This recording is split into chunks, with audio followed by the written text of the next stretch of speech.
Welcome to the Weather Guru Podcast for Sunday, August 9th, 2026. Hit that like button, hit that subscribe button on the way in, ladies and gentlemen. We're talking about the weather in the lower 48 United States for Sunday, August 9th, 2026. And as you can see here, our current hazards for today, we just have heat and dryness and very little storms to help cool us off here.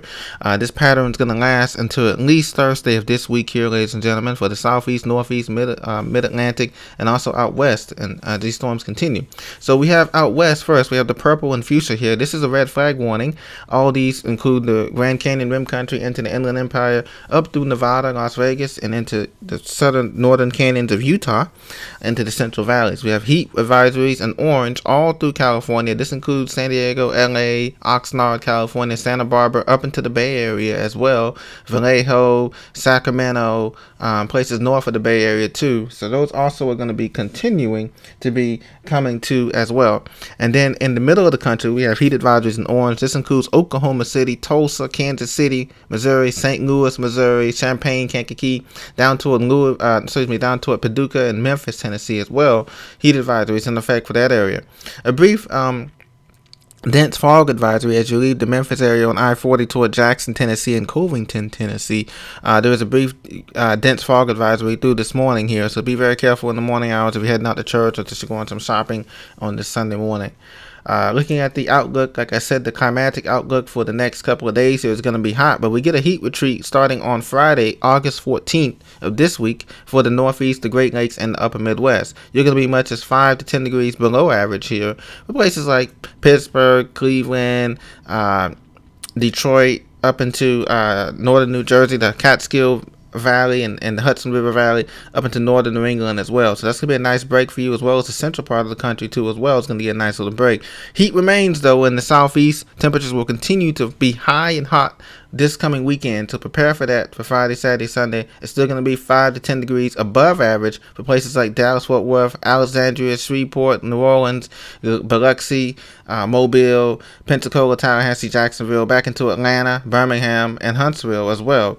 And then temperatures are going to be still above average, maybe 5 degrees above average for the mountains of western North Carolina, upstate South Carolina, and places like up into the panhandle of Texas and Oklahoma City, and up into St. Louis and Indianapolis and places like that. It's still going to be above average there, as well as in the Pacific Northwest. Our friends up there in Seattle, Portland, Bellingham, Tacoma, Portland, Oregon, is going to be above average there as well for the fire recoveries for some of those places there. So looking at the current precipitation map here, you can see the precipitation has mostly been falling in the Ohio Valley here and in the southeast too, with these popcorn showers that are popping up around the Gulf Coast here and also along the Atlantic coast of South Carolina and Georgia, where most of the rain has been falling in that arc between Tampa and Orlando, the I-4 corridor.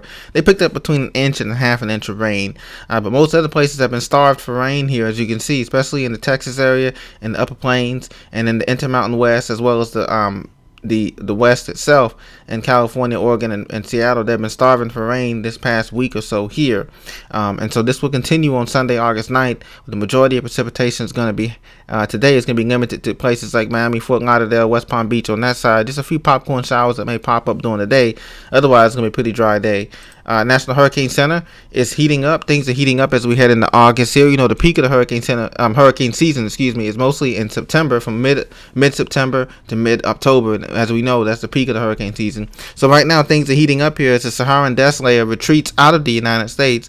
We have two disturbances. One is given a 40% chance of development in 7 days here, and another one's given a 20% chance of development of broad area showers and thunderstorms. They're both moving westward here, so we have to continue to monitor these systems here. We have a strong Bermuda high in place right now, so it's interesting to see if these storms even make it that far north latitude, but we'll have to wait and see how it goes. It's still way early in the developmental period for these storms. Now, the Pacific, of course, has been active. We told you that at the beginning of the program this year that the Pacific will be active, obviously because of Super El Nino and El Nino and all that. We know the Pacific is going to be more active, and so we have 3 areas to watch here. This one has the most potential potential here, a 90% chance of formation. So this will become our next named storm in the Pacific here, probably within the next day or two here. So 90% chance in 7 days here. It's located way out there, 1,000 miles east southeast of the Hawaiian Islands.